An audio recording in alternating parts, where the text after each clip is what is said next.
कार्यक्रम के प्रायोजक हैं कमला पसंद, स्वाद में हमेशा 2 कदम आगे।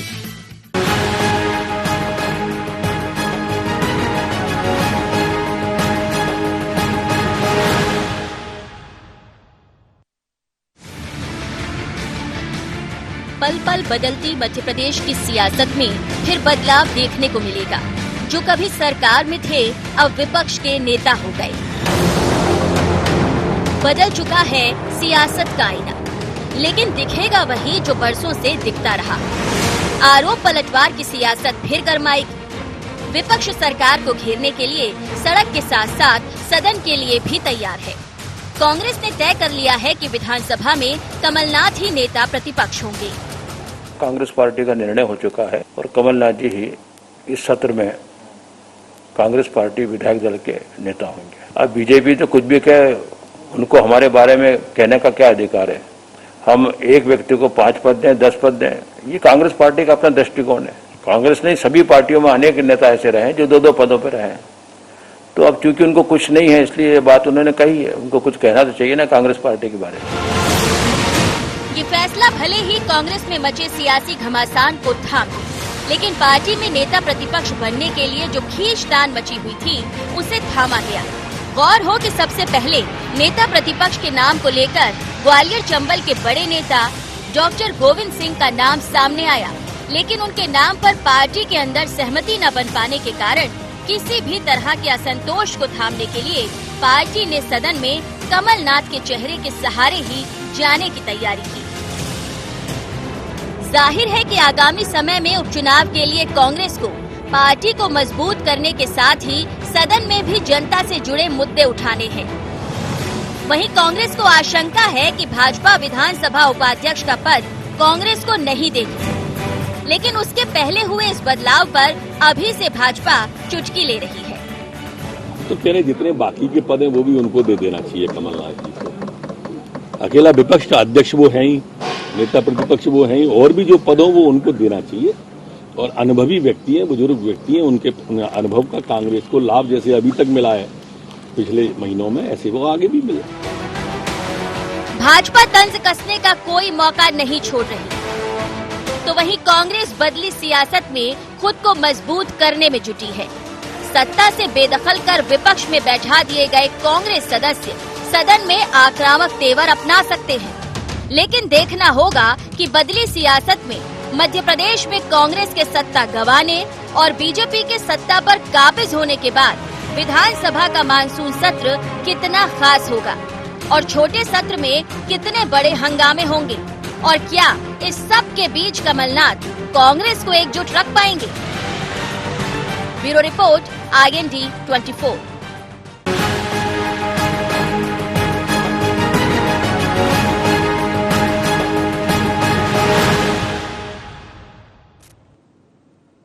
नमस्कार, IND एजेंडा कमल ही सब कुछ में आपका स्वागत है। मैं हूं आपके साथ नवीन पुरोहित। चर्चा को विस्तार देंगे, उसके पहले IND एजेंडा के मुख्य बिंदुओं की तरफ एक निगाह डाल दें।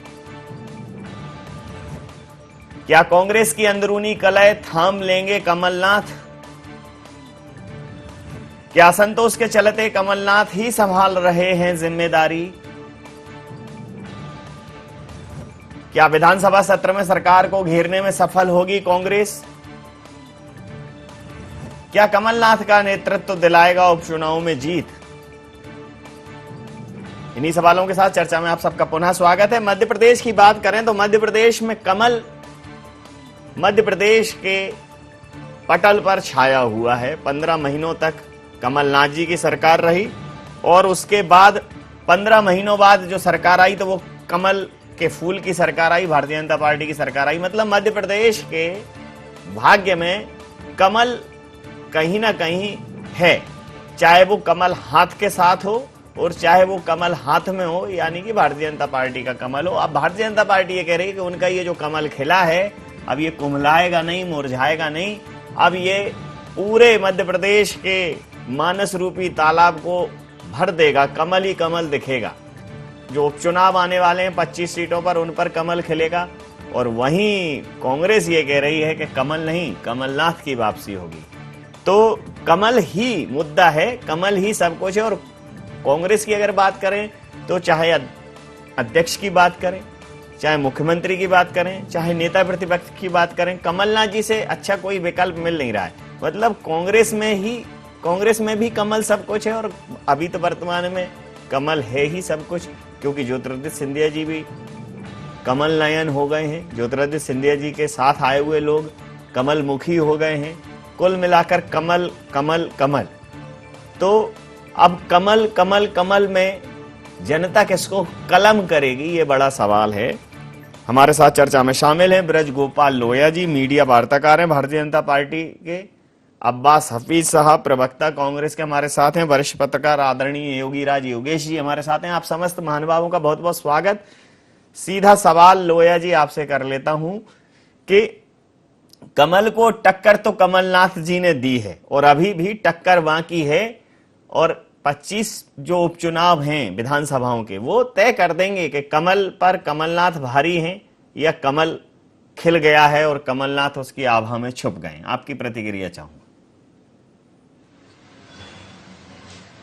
देखिए नवीन जी, मैं सबसे पहले आपसे ये कहना चाहता हूं कि यदि वे इतने सक्षम नेता थे तो एक बनी बनाई सरकार क्यों नहीं चला पाए।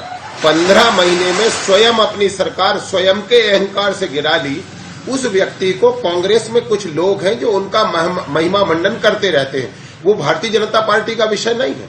परंतु महत्वपूर्ण विषय ये है कि कांग्रेस के साथ संकट ही ये है कि जो पुरानी पीढ़ी ने कब्जा कर रखा है पार्टी पर, वो नई पीढ़ी के लोगों के लिए रास्ते का निर्माण नहीं करते, और इसी के कारण कांग्रेस में बार बार असंतोष पैदा होता है।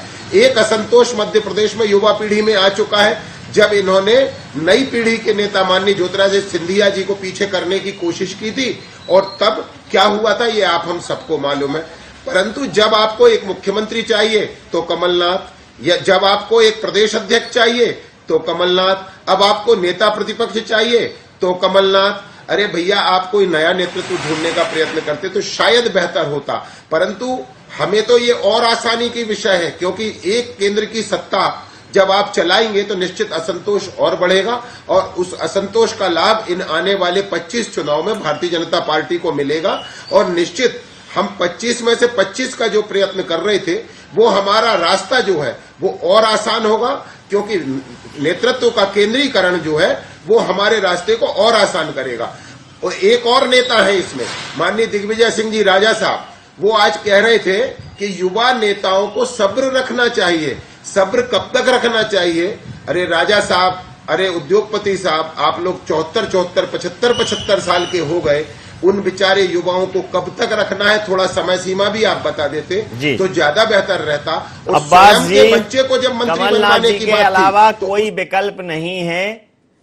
भारतीय जनता पार्टी कह रही है उसने तो अपने इतने बड़े कुनबे को साध लिया है, ज्योतिरादित्य सिंधिया जी के साथ आए लोगों को समाहित कर लिया। समय लगी, देर लगी आने में, फिर भी शुक्र है फिर भी आए। तो कुल मिलाकर बना लिया है व्यवस्था उन्होंने। और अगर आपके पास तो अब सत्ता नहीं है तो कमलनाथ जी के अलावा किसी और नाम पर, किसी भी पद पर आप विचार नहीं कर पा रहे हैं। इसके पीछे क्या कारण है? भारतीय जनता पार्टी तरह तरह की बातें कर रही है, आपकी प्रतिक्रिया चाहूंगा। नवीन जी, ये एक तो बात है कि पार्टी का आंतरिक विषय होता है, जो जिसको चाहे कर सकता है। भाजपा पे हमें कोई अधिकार नहीं है टिप्पणी करने का। हाँ, उनको हमारे ऊपर अधिकार नहीं है, पर वो आदत से बाज नहीं आएंगे। उनकी आदत है, फितरत है कि वो दूसरों की टांग अड़ाते रहते हैं दूसरों के कामों के अंदर, ताकि उनसे कोई सवाल नहीं हो, लोगों का ध्यान इस तरफ रहे। कमलनाथ जी को हर एक विधायक चाहता है कि वो बने। कमलनाथ जी अगर बनते हैं, अध्यक्ष भी रहते हैं, तो इसमें कोई संवैधानिक संकट नहीं आ जाता है।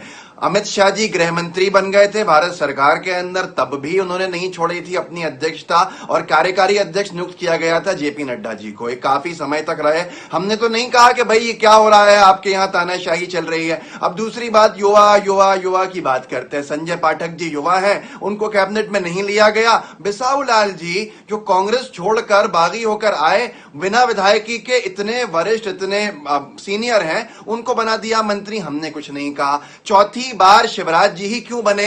नरोत्तम मिश्रा जी, क्या कोई कमी थी उनके अंदर? हमने तो नहीं सवाल किया भाई।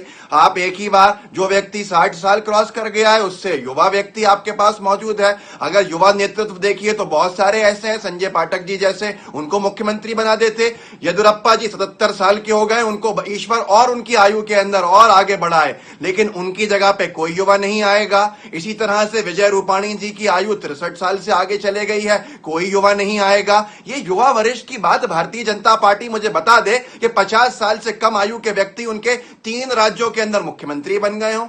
ये इस तरह की बातें भारतीय जनता पार्टी सिर्फ ध्यान हटाने को करती है, जिससे मुद्दे भटके। कमलनाथ जी ईंट से ईंट बजा देंगे आने वाली विधानसभा में, समझ में आ जाएगा उनकी की हुई घोषणाओं को अपना बताकर हाट पिपलिया के अंदर जाकर घोषणाएं करते हैं। सारा झूठ पकड़ाई में आने वाला है, इसलिए बहुत ज्यादा परेशान है और लाट है। तो ये बातें इनके मुंह से अच्छी नहीं लगती, ना इनको शोभा देती। योगी राज जी, जिस प्रकार से कांग्रेस कह रही है ये हमारा आंतरिक मसला है, और जिन चीजों पर आप नसीहत दे रहे हो वो नसीहतें आपके यहाँ कौन सी पूरी हो रही हैं? चाहे मनोहर लाल खट्टर जी की बात करें, विजय रूपाणी जी की बात करें, येदियुरप्पा जी की बात करें, सब तो 4-4 बार के मुख्यमंत्री हैं, नए लोगों को वहां मौका दें, इस प्रकार की बातें कर रहे हैं। और ये तो तय है कि कमलनाथ जी पर जो कांग्रेस का आला कमान है उसका भरोसा बहुत पुख्ता है, और उन्हें ये बात अभी तक उनके जेहन में है कि कमलनाथ जी ही हैं जो सरकार में वापसी करा सकते हैं, इसलिए किसी भी बड़े पद पर वो कोई छेड़खानी कर नहीं रहे। कुल मिलाकर कमलनाथ जी को फ्री हैंड है, इसे भारतीय जनता पार्टी किसी भी रूप में ले सकती है, किसी भी संदर्भ में ले सकती है। आपकी प्रतिक्रिया चाहूंगा। नहीं नवीन जी, ऐसा है कि ये सही बात है, बात अभी सही कह रहे हैं कि इनका आंतरिक मामला है, लेकिन अब आजकल आंतरिक मामला कुछ बचता नहीं है। और दूसरी बात, इससे 2 मैसेज स्पष्ट हो जाते हैं। आप लगातार लंबे समय तक किसी को लगातार बना के रखोगे तो कहीं ना कहीं इससे मैसेज जाते हैं। एक, या तो पार्टी में जबरदस्त गुटबाजी आज भी है, और दूसरे नेताओं की कमी है। तो कांग्रेस के पास अभी अवसर है, क्योंकि उनको जाना, चुनाव में जाना, 24 उपचुनाव विधानसभा के होने, और आप ये देखो कि 24 विधानसभा उपचुनाव में से 16 विधानसभा उपचुनाव ऐसे जो ग्वालियर चंबल में। ये मेरा एक व्यक्तिगत राय है कि यदि आप चंबल अंचल से कोई नेता प्रत्यक्ष बनाते और आपके पास था एक नेता गोविंद सिंह के, डॉक्टर गोविंद सिंह के रूप में, तो वहाँ उसका अच्छा उनका लाभ लिया जा सकता था। हालांकि ये उनका आंतरिक मामला, ये बात सही है, लेकिन फिर भी आप कब तक नए पीढ़ी को आप रोक सकते हो? कांग्रेस में ऐसा नहीं कि नई पीढ़ी नहीं है, जीतू पटवारी है, सज्जन सिंह वर्मा है, बाला बच्चन है। तो आप, या तो ऐसा लग रहा है कि आप मौका नहीं देना चाहते, या ऐसा लग रहा है कि आप किसी को मौका देंगे तो वो संभाल नहीं पाएगा। मतलब जो जबरदस्त गुटबाजी विधानसभा चुनाव के पहले थी, और इसी गुटबाजी के चलते एक समन्वय के तौर पर कमलनाथ को प्रदेश अध्यक्ष बनाया गया था ताकि सबको बैलेंस किया जा सके, वो गुटबाजी अभी तक बरकरार है। ये मतलब थोड़ा सा इससे ऐसा मैसेज जाता है, अभी तक आप उस चीज से उबर नहीं पाए, और ये इसलिए महत्वपूर्ण जाता है कि एक बड़ा युवा नेता आपके हाथ से चला गया, इसके बावजूद भी आप गुटबाजी से निपट नहीं पाए। ये कांग्रेस के लिए थोड़ा सा गंभीर विषय है। मुझे ऐसा लगता है कि कांग्रेस के लिए चुनौती भी और चिंता भी है, क्योंकि आने वाले दिनों में आपको नई पौध तैयार करनी है, नए लोगों पर भरोसा करना है। पुराने लोग, ये बात जरूर है कि लोग उनकी जब एक बार आप पुराने नेता को बना देते हो तो जो छोटे छोटे अलग अलग तरह के गुट जो उभर रहे होते हैं वो कुछ समय के लिए शांत हो जाते हैं, लेकिन ये ठीक वैसे ही होता है जैसे शांत पानी में कंकर का पत्थर फेंकने जैसा। आप थोड़ी सी देर तो बचा सकते हो, लेकिन असंतोष को ज्यादा देर तक दबाया नहीं जा सकता, गुटबाजी को ज्यादा देर तक दबाया नहीं जा सकता। इस बारे में थोड़ा सा कांग्रेस को सोचना चाहिए, ये मेरा मानना है। निश्चित रूप से हम लोग चर्चा में बने रहेंगे, लेकिन एक व्यावसायिक अंतराल का समय है, उसके तुरंत बाद चर्चा में फिर से हाजिर हूं।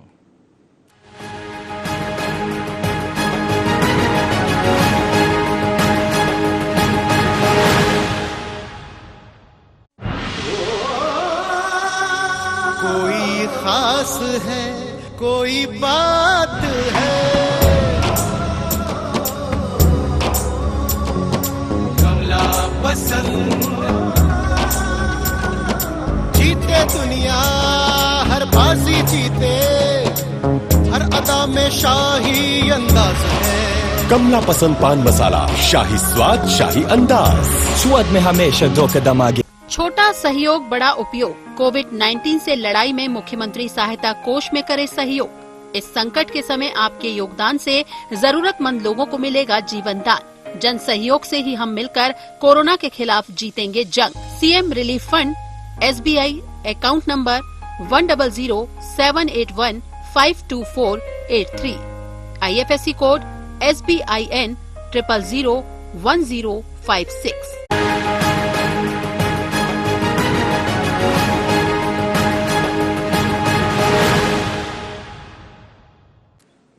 हाँ, इंडिया एजेंडा कमल ही सब कुछ में व्यवसाय के अंतराल के बाद आप सबका पुनः स्वागत। सीधा रुख करेंगे अपने मेहमानों की ओर।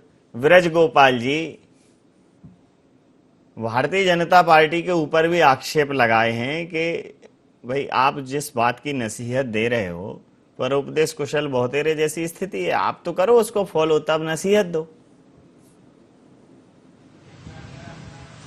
नहीं, हम तो सतत फॉलो कर रहे हैं। भारतीय जनता पार्टी में जितने नए नेतृत्व का निर्माण किया है उतना नेतृत्व के निर्माण की कांग्रेस के पास कभी कल्पना भी नहीं हो सकती जितना हमने वास्तविकता में किया है।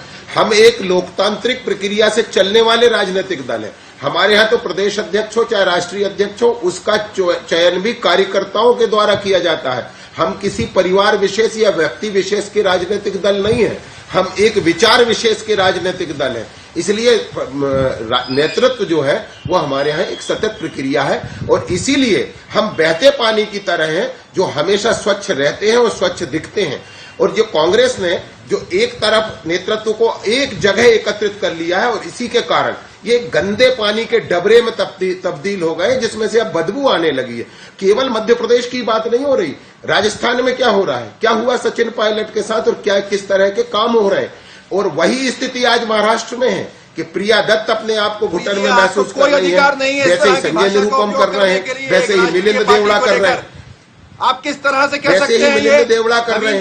इनको इनके शब्द वापस लेने का कहिए। किस तरह से इन्होंने कह दिया गंदे पानी का ढेर है? समय आएगा, आपने कैसे कह दिया ये बात? समय मैंने कोई इस तरह की टिप्पणी की थी? नहीं तो आप किस तरह से कर सकते हो? मैं भी आपको कुछ कह सकता था, मैंने कहा क्या आप किस तरह से आप टिप्पणियां कर रहे हैं? नहीं, आप अपनी बात को वापस लीजिए, आप अपनी बात को वापस लीजिए। जिस पार्टी के अंदर इतने सारे नेता राष्ट्रीय स्तर के मौजूद हो, इतने सारे कार्यकर्ता हो, आप उसको गंदे पानी का ढेर कैसे कर सकते हैं? लोया जी अपनी बात को वापस लीजिए। क्या आपकी बात की भाजपा का बयान है? भाजपा का ये मत है? आप ठहरा हुआ कह दीजिए, गंदा मत कहिए। अरे आप टेबल के ऊपर बैठ रहे हैं, आप कह रहे हैं उसको देखिए। और नवीन जी इत्तेफाक से मध्य प्रदेश के एक शहर का नाम भी डबरा है जहां सब लोगों ने हाथ पकड़ के ऊंचे किए थे, आप याद कीजिए, जिसमें सारे बदबू आने लगी है क्या?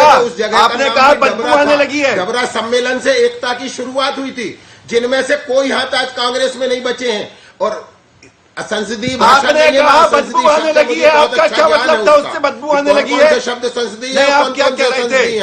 परंतु आप क्या कह रहे थे कि बदबू आ रही है? ये क्या हो रहा है जो मध्य प्रदेश में हुआ? किसी के कहने से आपको अधिकार मिल जाता है क्या? हो रहा है वो क्या है? अरे एक सभ्य प्रवक्ता बनिए आप। खुशबू है। चलिए पूछ लेता हूँ क्या है अब्बास जी। और हम तो कह रहे हैं अब्बास जी से पूछ लेता के लिए स्वतंत्र है कि अपने मंडलम से लेकर पूछ लेता हूँ, सारे पूछ लेता हूँ, पूछने दीजिए, बोलने दीजिए अब्बास जी को। पूछ लेता हूँ अब्बास जी, ये इन्होंने कहा है कि भाई आप उसको एक अच्छी परिमार्जित भाषा में कि कांग्रेस में ठहराव आ गया है, इसलिए कांग्रेस के अंदर एक अवरोध पैदा हो गया है, घुटन पैदा हो गई है, उसको ये बदबू कह रहे हैं। इनके हिसाब से अगर उसको संसदीय भाषा में दुर्गंध आने लगी है इनको, लेकिन इनकी दुर्गंध सुगंध से फर्क नहीं पड़ता, फर्क जनता की दुर्गंध और सुगंध और दुर्गंध से पड़ता है। जनता को तो आप में सुगंध आई, जनता ने अभी 15 महीने पहले आपका वरण किया था, अब फिर अभी आपको फिर जाना है जनता की अदालत में। तो खुशबू को फैलने का बहुत शौक है मगर मुमकिन नहीं हवाओं से रिश्ता किए बगैर। और यहाँ हवाएं जो है वो पार्टियां नहीं है, यहाँ हवाएं जनता है। तो जनता तक आप पहुंचिए, ये तय हो जाएगा। आपको लगता है कि जनता आपको सुगंध की तरह लेगी अब्बास जी? देखिए नवीन जी, सबसे पहली बात तो इनके तो पानी के ऊपर डैम बना दिया है अमित शाह जी ने, उनके हिसाब से चलता है पूरा मामला। किसी युवा को कुछ मौका नहीं दिया जाता। प्रधानमंत्री खुद 70 वर्ष की सीमा के ऊपर आने वाले हैं, कोई कहेगा नहीं कि साहब एक युवा को मौका दिया जाए, क्योंकि इनके यहाँ पूछने का अधिकार भी नहीं है, कोई इन पर टिप्पणी भी नहीं कर सकता। हम सबको ये किस तरह से लेते हैं सब जानते हैं। अब यहाँ पर आपका सवाल जो है जनता सबसे महत्वपूर्ण है, वो जनता जिसको बिजली के बिल में राहत दी, वो जनता जिसको रोजगार के लिए 70% का मूल निवासी का आरक्षण की बात करिए कि साहब 70% हमारे मध्य प्रदेश के युवा को नौकरी दी जाएगी, वो जनता, वो किसान जिसको सशक्त करने की तरफ कदम बढ़ाया और ऐसे हालात में भी उसके लिए हमने काम किया, ऋण माफी की शुरुआत की। जिस ऋण माफी को इन्होंने रोक दिया, अब गोपाल भार्गव जी ने कहा है कि वो करेंगे, तो आने वाला समय बताएगा। जनता ने हमें चुना था, जनता ने इनको कहा था कि विपक्ष के अंदर बैठो। जनता की बात नहीं मानते हुए, जनता के जनादेश का अपमान करते हुए ये ले उड़े 22 विधायकों को, और अब 25 हो गया है आंकड़ा पूरा का पूरा, जहां उपचुनाव होने हैं। जनता के जनप्रतिनिधि को सुबह इस्तीफा दिलवा के शाम में उसको इनाम देते हैं, कैबिनेट मंत्री का दर्जा देके घर भेजते हैं कि बाबा बहुत अच्छा किया, आपने छोड़ दिया और आपने हमें और मजबूत करने की दिशा में कदम बढ़ाया।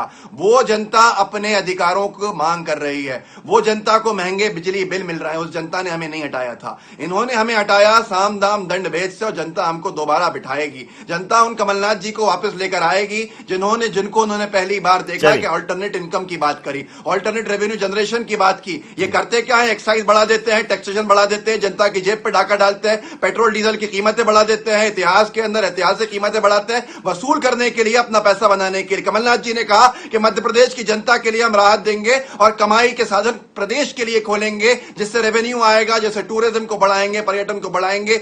ये होता था, जनता ने देखा था पहली बार, और जनता उस दिन को देखना चाहती है। अंतिम प्रतिक्रिया के साथ चर्चा समाप्त करूंगा। योगी राज जी ठहराव की बात कर रहे हैं, प्रवाह की बात कर रहे हैं, बदलाव की बात कर रहे हैं, लेकिन अंतिम निर्णय तो जनता को करना है। किसमें ठहराव लग रहा है जनता को, किसमें प्रवाह लग रहा है जनता को, और किसमें बदलाव लग रहा है जनता को। नहीं, सही बात है। फैसला तो चूंकि जनता ही करती है, जनता ही करती आई है। लेकिन एक महत्वपूर्ण विषय में मामला ये है, आप देखो जब 2018 में विधानसभा चुनाव हुए थे, तब भी कांग्रेस पे ये बड़े चार्जेस थे, बड़ा आरोप था कि कांग्रेस के पास कोई लीडर नहीं है। और ये जो 15 महीने गुजरे, इसमें भी कांग्रेस वही के वही खड़ी। आज भी कांग्रेस के पास कोई लीडर नहीं, ऐसा लगता है, क्योंकि आप एक ही व्यक्ति को एक से ज्यादा पद देते चले जाएंगे, जबकि आपके पास लीडर है। ऐसा नहीं कि आपके पास लीडरों का अभाव है, लेकिन आप उनको मौका नहीं दे रहे। या तो आप किसी अवसर की तलाश में या किसी खास मौके पर उनको मौका देंगे, लेकिन अब समय आ गया है जब पावर का सेंट्रलाइजेशन होना चाहिए, पावर डेलीगेट होनी चाहिए। जब तक आप अपने अधिकारों का विकेंद्रीकरण नहीं करेंगे, तब तक ना तो आप आगे जा सकते, न पार्टी आगे जा सकती। 2018 का प्रश्न आज भी मौजूद है कांग्रेस के लिए कि कमलनाथ के भरोसे आप 2018 का चुनाव भी लड़े थे और विधानसभा उपचुनाव भी आप लड़ते। ये बात डेफिनेटली है कि कांग्रेस में कमलनाथ के बराबर का कोई नेता नहीं है। लेकिन कांग्रेस पे हाल ही में ये आरोप भी लगते चले जा रहे हैं कि कांग्रेस अब मध्य प्रदेश कांग्रेस केवल 2 नेताओं की पार्टी होकर रह गई है, ऐसा लग रहा है। एक दिग्विजय सिंह की कांग्रेस और दूसरा कमलनाथ। ये दोनों में विशेषता ये कि एक हाइपर एक्टिव है और एक इतने ज्यादा एक्टिव नहीं। दिग्विजय सिंह इतने ज्यादा हाइपर एक्टिव है कि उनकी सक्रियता से थोड़ी सी दिक्कत कांग्रेस जनों को हो जाती है। और कमलनाथ के बारे में ये कि वो इतने ज्यादा एक्टिव नहीं रह पाते जिससे संगठन में एक्टिवनेस की जरूरत होती है। कमलनाथ बहुत अच्छे मैनेजमेंट कर सकते हैं, बहुत अच्छी सरकार चला सकते हैं, उन्होंने 15 महीने चलाई भी है। लेकिन दिक्कत यही है कि जब आप नया चेहरा नहीं देंगे और लोगों में लगातार ये मैसेज जाएगा कि इनके पास 2 ही लीडर हैं, ये इनके पास केवल अभी भी ये वरिष्ठों पर ही भरोसा कर रहे हैं, तो नए नेताओं को ना तो मौका मिल पाएगा, ना जनता के पास सामने विकल्प आ पाएंगे। 2018 में भी जनता के सामने ये था कि हम किसे चुने, और अभी भी ये विकल्प है, वही इनके पास नेता तो कुल मिला के वो ही 2 हैं। तो जनता के मन में भी कंफ्यूजन की स्थिति पैदा हो जाती है। जनता भी सोचती है कि नया नेतृत्व आना चाहिए, और ये केवल कांग्रेस की तरफ से नहीं, बीजेपी की तरफ से जब भी नया नेतृत्व आता है तो उसका स्वागत किया जाना चाहिए। जैसे उत्तर प्रदेश में योगी 46 की उम्र में चीफ मिनिस्टर बना दी है, तो ऐसे आप यदि दिग्विजय सिंह खुद जब 46 के थे तो मध्य प्रदेश के मुख्यमंत्री बन चुके थे। तो जब आप नए उम्र में मुख्यमंत्री पद पे बनाओगे या नए उम्र में लड़कों को मौका दोगे तो लंबी दूरी तक काम कर सकते हैं। मतलब एक 10-20 साल के लगातार आपका साथ दे सकते हैं। और यदि आप पुरानों पे भरोसा करोगे तो 1-2 साल ज्यादा रहता है और जनता में उसका मैसेज अच्छा नहीं जाता, मेरा ये मानना है। बिल्कुल ठीक है। समय सीमा के चलते मैं ये चर्चाएं समाप्त करूंगा। आप समस्त महानुभावों का बहुत बहुत धन्यवाद, बहुत बहुत आभार।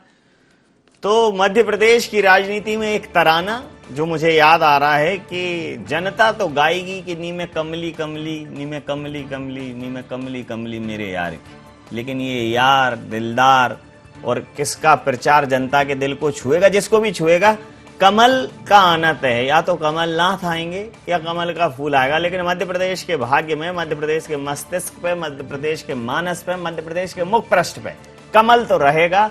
यह मध्य प्रदेश का अभी भविष्य है आगामी विधानसभा चुनावों तक। तो IND एजेंडा में इतना ही। आप बने रहिए IND 24 के साथ और देखते रहिए IND 24। नमस्कार।